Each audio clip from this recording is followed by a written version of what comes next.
বাড়ি গাড়ি নারী কিছু নিয়ে কবরে কেউ যাইতে পারছে? যাইতে পারছে? তাইলে পঞ্চগড়ে থাকি আর নেত্রকোনায় থাকি আর ঢাকায় আলিশান বাড়ি নিয়ে থাকি, পঞ্চগড়ে থাকি রিক্সা চালায়, দিনমজুর, খেতে কামারের মধ্যে খাবার লয়ে গেলে এক তুলি লয়ে গেলে এক তুলি খায় না মাশাআল্লাহ। আর এসি রুমের মধ্যে বসা কোটিপতি, লক্ষ লক্ষ টাকার বাড়ি গাড়ি, আর কোটি কোটি টাকার মালিক, সামনে খাবারের আইটেমের অভাব নাই। জিজ্ঞেস করবেন, বলে তো মিষ্টি খেতে পারি না, ডায়াবেটিস। এরপরে কি? এরপরে কি? গরুর গোশত আগায় দিবেন, এলার্জির কারণে গোশতটাও খেতে পারে।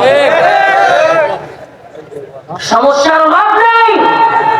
আর ক্ষেতের মধ্যে পঞ্চগড়ে কাজ করে, ভাত হয়ে গেছে এক বোল, আল্লাহর নাম লয়ে হাতে নিয়ে ধাপ ঢুক শেষ।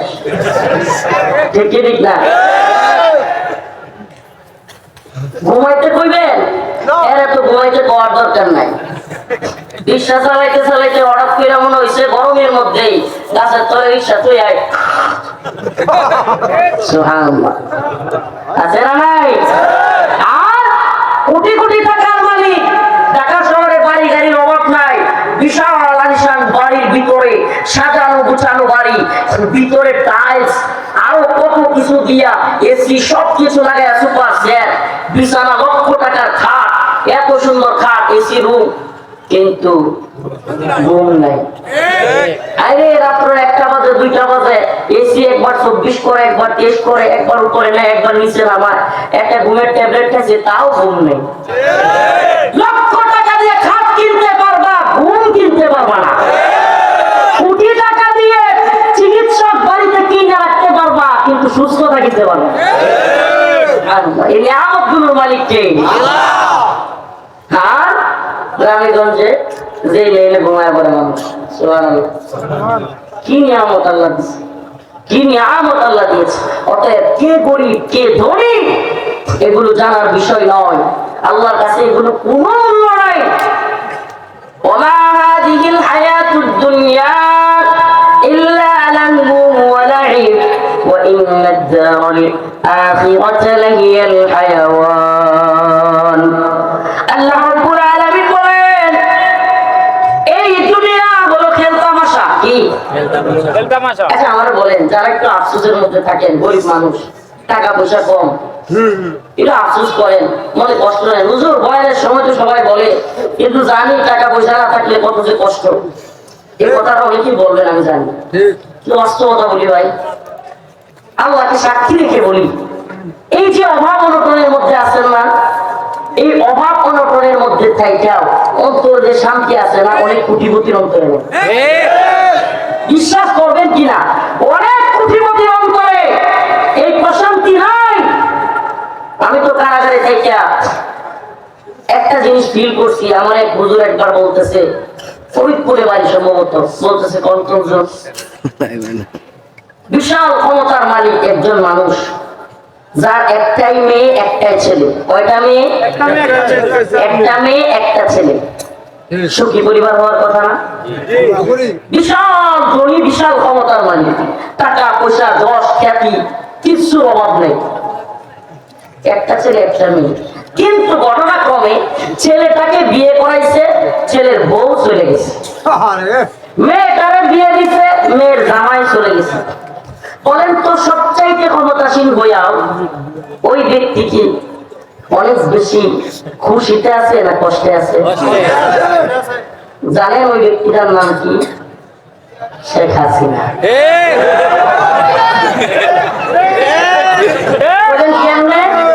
সজীবদের জয় বিয়ে করছে এক খ্রিস্টানকে, সজীবদের জয়কে চাইলা ওই মাইয়া চলে গেছে।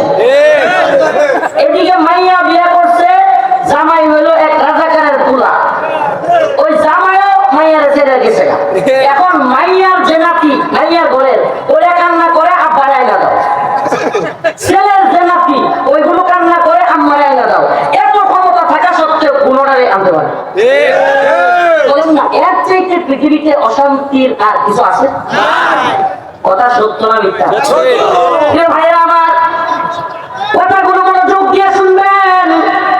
আল্লাহ রাব্বুল আলামিন আপনার করে ঘর দিতে হতে পারে, কিন্তু আপনি যদি আল্লাহ পাকের ভয় অন্তরে লালন করেন, আল্লাহ পাককে ভয় করেন, নামাজ পড়েন, কোরআন তিলাওয়াত করেন। গতকালকে কি বার? শুক্রবার গেছে না? তাই তো না? জুমার নামাজ পড়ছিলেন? হ্যাঁ, সত্যি করেন তো, জুমার নামাজটা পড়া বের হইলে কেমন লাগে? অন্যান্য দিনের চাইতে জুমার নামাজটা পড়ে যখন বের হয় তখন অন্তরটা প্রশান্ত লাগে কি লাগে না? লক্ষ টাকা দেওয়া ওই প্রশান্তি আপনি আনতে পারবেন না। অন্তরের এই প্রশান্তি লক্ষ টাকা দিয়ে অর্জন করতে পারবেন না আপনি। এই যে অন্তরের প্রশান্তি কেন জানেন? কারণ আল্লাহ পাক এই যে কলব সৃষ্টি করেছেন, এই যে আত্মা অন্তর, এই অন্তর, এই কলব বাড়ি ছিঁড়ে না, গাড়ি ছিঁড়ে না, সুন্দরী নারী চিনে না, আপনার সম্পদ চিনে না, সে একমাত্র চিনে যে তাকে সৃষ্টি করেছে, সেই মাওলা পাককে। সে গাড়ি বুঝে না, বাড়ি বুঝে না, নারী বুঝে না, টাকা পয়সা বুঝে না, সে একমাত্র বুঝে তাকে যে সৃষ্টি করেছে ওই আল্লাহ। ওই আল্লাহকে সিজদা দিলেই ওই অন্তর একমাত্র প্রশান্ত হয়, এছাড়া অন্য কোনো কিছুর মধ্যেই সে শান্তি পায় না। অন্য কিছুর মধ্যে তার শান্তি সে পায় না, একমাত্র শান্তি পায় কিসের মধ্যে? আল্লাহকে সিজদা দেওয়ার মধ্যে, বেশি বেশি সিজদা দেওয়া। সুবহানাল্লাহ। একটা কথা মনে রাখবেন, সামনে রমাদান চলে আসছে, রমাদানের রোজাগুলো রাখবেন তো ইনশাআল্লাহ? রাখবেন তো? নাকি রমজান আসলে গ্যাস্ট্রিক হয়ে যাবে পেটে? হ্যাঁ, এমন কিছু পাবলিক আছে না নাই? সারা বছর গ্যাস্ট্রিকের সমস্যা নাই, রমজান আইলে কি কয়? গ্যাস্ট্রিক। আমাদের মা বোনেরা ঠিকঠাক মতো পর্দা করলে করুক আর না করুক, রমজান আসলে চায়ের স্টল আর সিঙ্গারা পুরীর দোকান থেকে পর্দা করে। এই পর্দাগুলো ভাঙিয়ে দিতে হবে। রমজান মাসে বেরোজগারের কাছে আল্লাহর সাথে যে নাফরমানি করতেছে, আপনি কিভাবে তার কাছে বিক্রি করতে পারেন? বলেন আমাকে।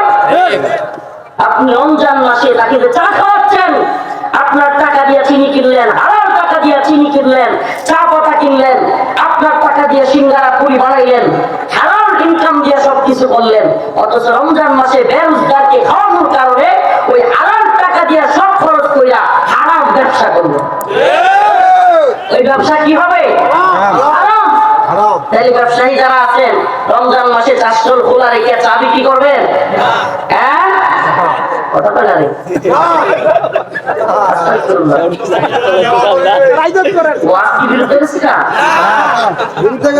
একবার পর্দাগুলো ছিঁড়ে দিবেন, কোনো পর্দার দরকার নেই।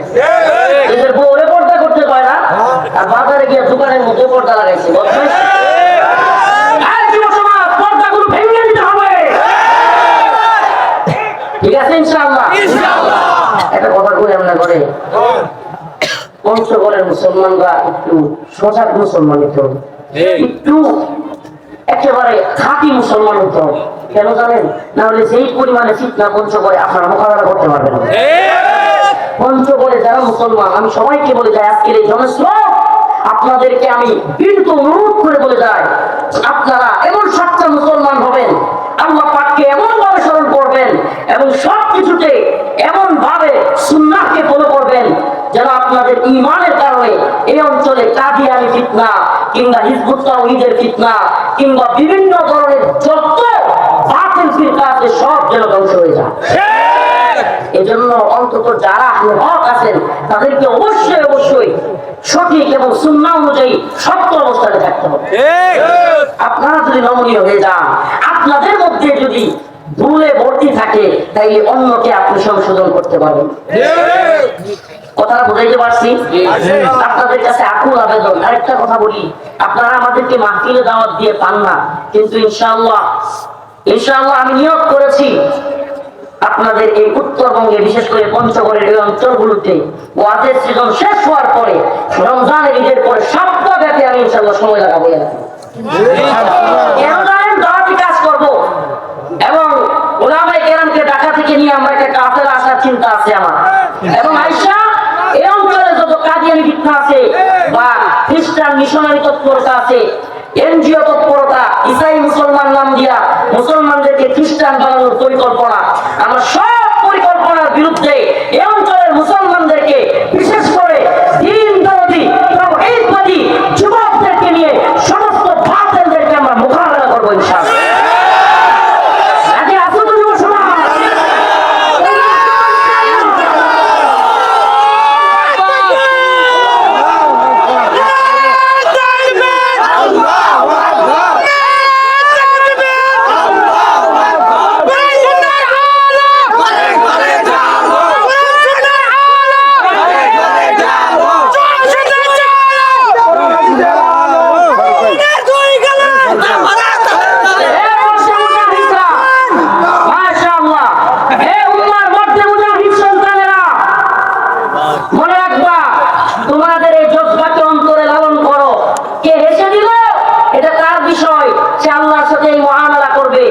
কিন্তু মনে রাখবা ইসলাম জজবা ছাড়া বিজয় হয় না। জজবা এমন এক জিনিস, জজবা আসা অবস্থায় একটা মানুষ 10টা মানুষের মোকাবেলা করতে সক্ষম। অতএব অন্তরের এই জজবা ঈমানে হালাতকে টিকায় রাখবা। ইনশাআল্লাহ আমাদের অনেক বেশি লোক দরকার না, কিন্তু অল্প ঈমানি জজবাওয়ালা মর্দে মুজাহিদ যুবক দরকার। কথা দিচ্ছি ইনশাআল্লাহ অফ সিজনে, কারণ এখন যে পরিমাণে ওয়াদা দিয়ে ফেলছি প্রোগ্রামের, এগুলো বাদ দিয়ে আসতে পারতেছি না, কিন্তু ইনশাআল্লাহ প্রোগ্রাম লাগবে না। আপনারা এভাবে হাজার হাজার একত্রিত হইতে হবে না, আমরা আপনাদের দাঁড়ে দাঁড়ে যাবো।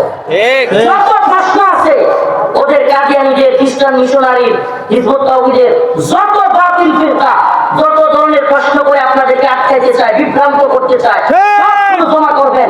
ইনশাআল্লাহ আমরা ওদেরকে একত্রে জবাব দেব। একটা কথা মনে রাখবেন, বাতিলদেরকে খালি জবাব দিলে হয় না, বাতিলদেরকে মাঝে মাঝে একটু সাইজ করে। বাতিলদের সমস্যা কি জানেন? বাতিলদের সমস্যা হলো জবাব দিলে যদি হইতো তাইলে এগুলো সব মিলিয়ে একদিন ওলামায়ে কেরামের সাথে ঢাকায় গিয়ে বসো।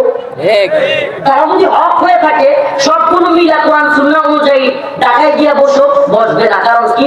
বাতিলদের বসার মতো সাহস নাই। আর বাতিলরা না বইসা অযথাই নরম মুসলমান যারা, কিংবা একটু সংশয়বাদী মুসলমান, এরকম গরিব মানুষ, টাকা পয়সার সমস্যা, আমি বলি কি জানেন, আল্লাহ মাফ করুক, আমি বড় লোক না, কিন্তু এটা বলে দেই, প্রিয় উম্মাহ, প্রিয় জাতি, বিভিন্ন দলের লিডাররা আছেন, জামাতে ইসলামী, হেফাজতে ইসলাম, ইসলামী আন্দোলন চরমোনাই, বিএনপি কিংবা যে দলগুলোর লিডাররা আছেন বা অর্থনৈতিক ভাবে ভালো অবস্থানে আছেন, আপনাদের কাছে বিনীত ভাবে তাই হাত ধরে বলে যায়, কোন একটা মুসলমান যেন চিকিৎসার কারণে, টাকা পয়সার অভাবের কারণে কাদিয়ানি না হয়ে যায়। আল্লাহর কাছে জবাব দিতে পারবেন না আপনি। টাকা পয়সার কারণে, চিকিৎসার কারণে খ্রিস্টান মিশনারি কাদিয়ানিরা যেন কোন ব্যক্তিকে টাকা দিয়া, পয়সা দিয়া, কিংবা একটু বাড়ি গাড়ি করে দিয়া কোন ব্যক্তিকে যেন ইসলাম ত্যাগ করাইতে না পারে।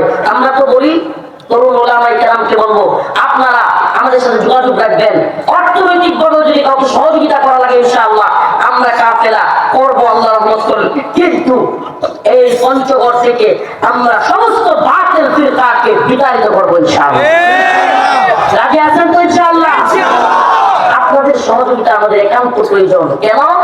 কারণ হলো আপনারাই এই মাটির সন্তান, আপনারাই এই মাটির অবস্থান জানেন, এখানের মানুষের স্বভাব কিরকম, পরিস্থিতি কিরকম, তাদের চাহিদা কি, তারা কি চায়, এগুলো আপনারাই ভালো বুঝবেন।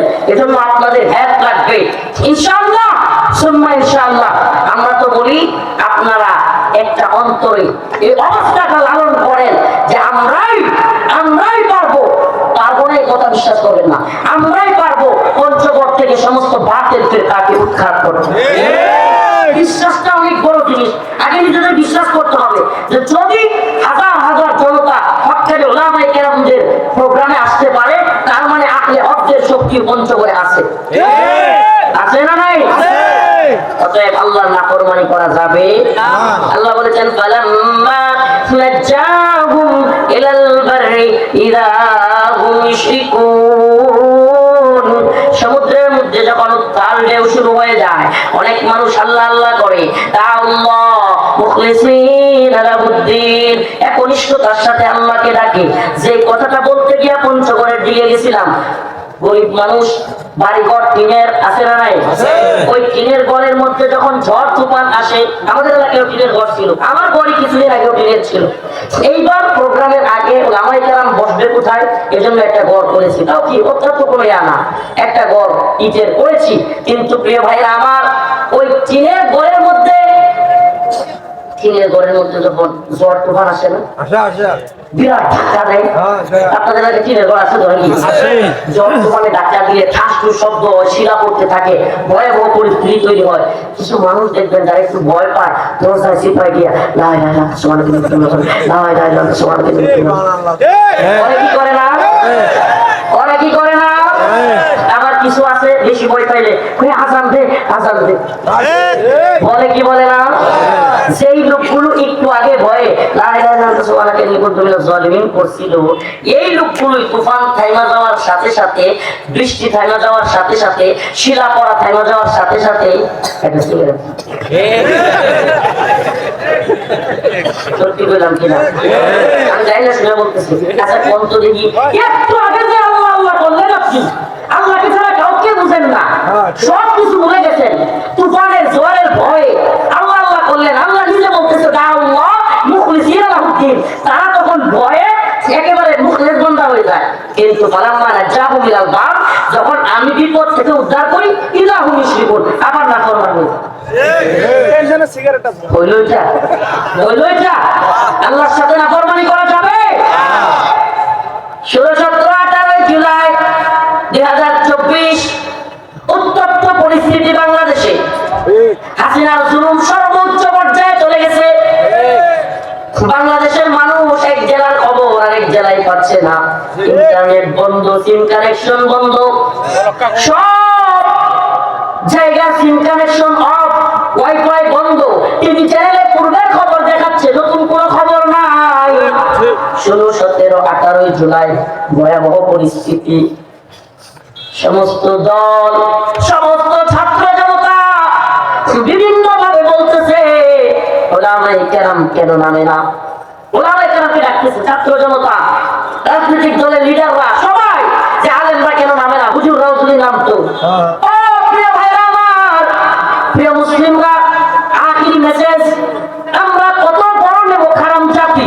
আল্লাহ বলেছেন ইন্নাল ইনসানা লিরাব্বিহি লাকানুদ, মানুষ বড় নেব খারাপ। যখন সমুদ্রের বিপদের মধ্যে পড়ে তখন আমাকে ডাকে, কিন্তু আমি যখন উদ্ধার করি নাফরমানি করে। ঘূর্ণিঝড়ের কবলে পড়লে, গাড়ির মধ্যে ঝড় তুফানের কবলে পড়লে আমাকে ডাকে, কিন্তু যখন আমি উদ্ধার করি তখন আমাকে ভুলে যায়।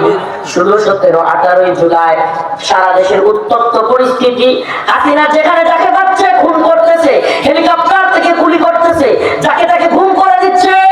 এমন পরিস্থিতিতে ওলামায়ে কেরাম সারা দেশে নেমে গেলেন, আমরাও নামলাম। এদেশের আলেম ওলামারা, ছাত্র জনতা জীবন দিল, 70 থেকে 80 জন হাফেজ আলেম জীবন দিয়ে দিল। 5ই আগস্ট আমরা একটা নতুন বাংলাদেশ পাইলাম। হাসিনা, ছাত্র জনতা, ওলামায়ে কেরাম, বুদ্ধিজীবী, শিক্ষক, ছাত্র, সকলের ছাত্র জনতা, তাওহীদি জনতা, সকলের ঐক্যবদ্ধ প্রচেষ্টায় হাসিনা 5ই আগস্ট পালায়া যেতে বাধ্য হলো। কিন্তু অল্প কিছুদিন যাইতে পারে নাই, যে তাওহীদি জনতার রক্তের বিনিময়ে, শাহাদাতের বিনিময়ে তোমরা উপদেষ্টা হলা, আজকে সে একজন উপদেষ্টা তাওহীদি জনতাকে নিয়ে তুচ্ছ-তাচ্ছিল্য করবার দুঃসাহস করে। আমরা তো বলি বাংলার জনগণ তাওহীদি জনতার বিরুদ্ধে যারাই গিয়েছে তাদেরকে বাংলাদেশ থেকে পালিয়ে যেতে বাধ্য করেছে। উপদেষ্টাদেরকে বলি, যদি বাংলাদেশে তাওহীদি মুসলিমদের বিরুদ্ধে যাও, তোমাদের পরিণতি আওয়ামী লীগের পরিণতি হবে।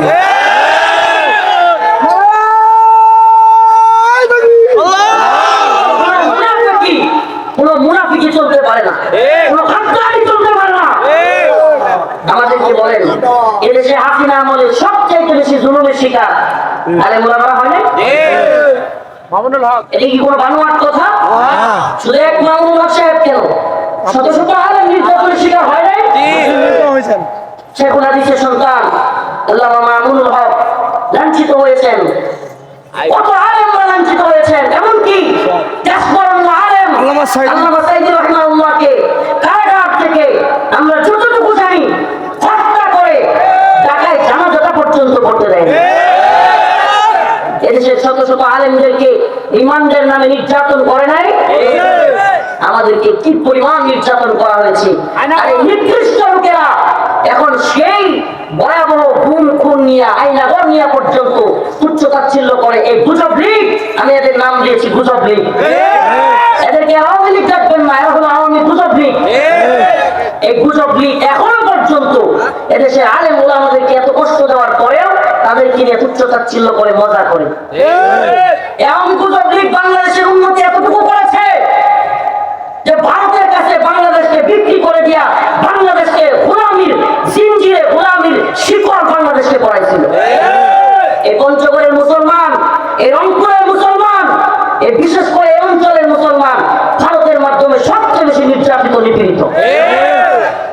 এরা সীমান্তে গুলি করে তিস্তা বাঁধ পানি আটকায় দিয়া এই রংপুর বাসীকে কষ্ট দেয়, এই অঞ্চলের মুসলমানদেরকে, এই অঞ্চলের মানুষকে কষ্ট দেয়। আবার যখন পানির দরকার নাই তখন বন্যার পানি ছেড়ে দিয়া সমস্ত মানুষকে ভাষায় মাইয়া ফেলে। এই তো প্রীতি, এই তো মহাব্বত, এটারে মহাব্বত বলে।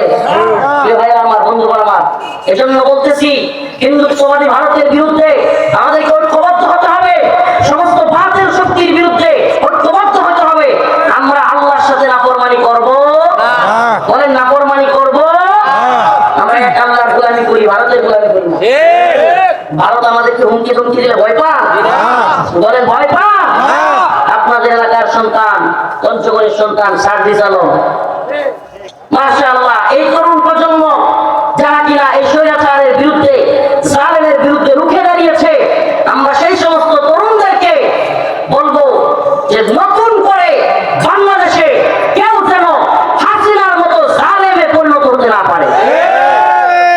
আমি আপনাদের এই অঞ্চলের মুসলমানদেরকে আহ্বান জানাবো, সমস্ত জালেমদের বিরুদ্ধে ওলামায়ে কেরাম যদি ডাক দেন যে এই বাংলাদেশ হবে কোরআনের বাংলাদেশ, এই বাংলাদেশে শাসন ব্যবস্থা হবে কোরআনের শাসন ব্যবস্থা, কোন তন্ত্রমন্ত্র দিয়ে নয়, কোন তন্ত্রমন্ত্র, গণতন্ত্র, সমাজতন্ত্র, সেকুলারিজম, কোন ধরনের ইসলাম দিয়া, মতবাদ দিয়া রাষ্ট্র চলবে না।